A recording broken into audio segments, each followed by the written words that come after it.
ప్రియమైన సహోదరి సహోదరులారా, దేవుని నామానికి స్తోత్రాలు చెల్లిస్తున్నాము. ముందుగా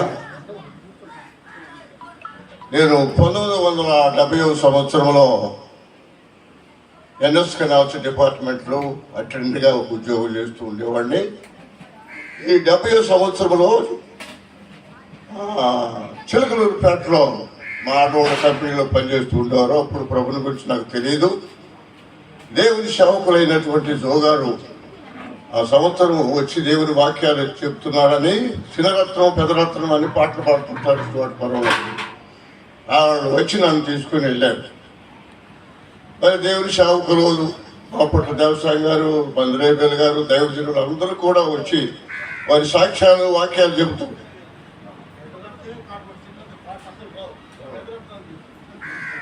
పెదరత్నం గారు సరే. ఈ విధంగా నేను చిలకలూరుపేటలో ఉండగా ఆ సంవత్సరం పోటాలు ఏర్పాటు చేసి ఆయన పిలిచాడు. మరి దేవుని వాక్యాన్ని విన్న తర్వాత నా హృదయంలో కార్యం జరుగుతూ ఉంది.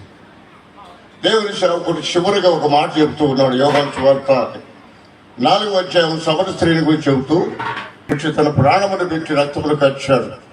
నీవు ఆయన అంగీకరించకపోయినట్లయితే నిత్య నరకము తప్పదని ఆయన ఒక వాక్యం చెప్పేటప్పుడు చేతిలో నుంచి ఒక వెలుగు వచ్చేసింది.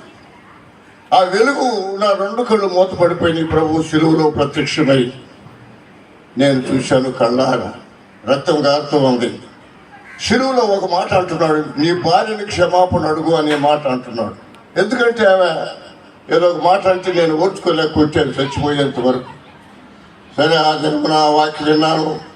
దేవుని సేవకులు మరి దగ్గరికి వెళ్ళినప్పుడు, అబ్బాయి ప్రభు నీతో మాట్లాడతాడు, నువ్వు దేవుని వాక్యం ప్రకటన చేయాల్సి డిపార్ట్మెంట్లో అని చెప్పి వచ్చాడు. అప్పుడు నేను చిలకలూరుపేటలో వచ్చి ఉద్యోగం చేస్తున్న సమయంలో రాజు గారు వచ్చాడు. అక్కడికి ఫోటోలు పెడతా ఉన్నారు.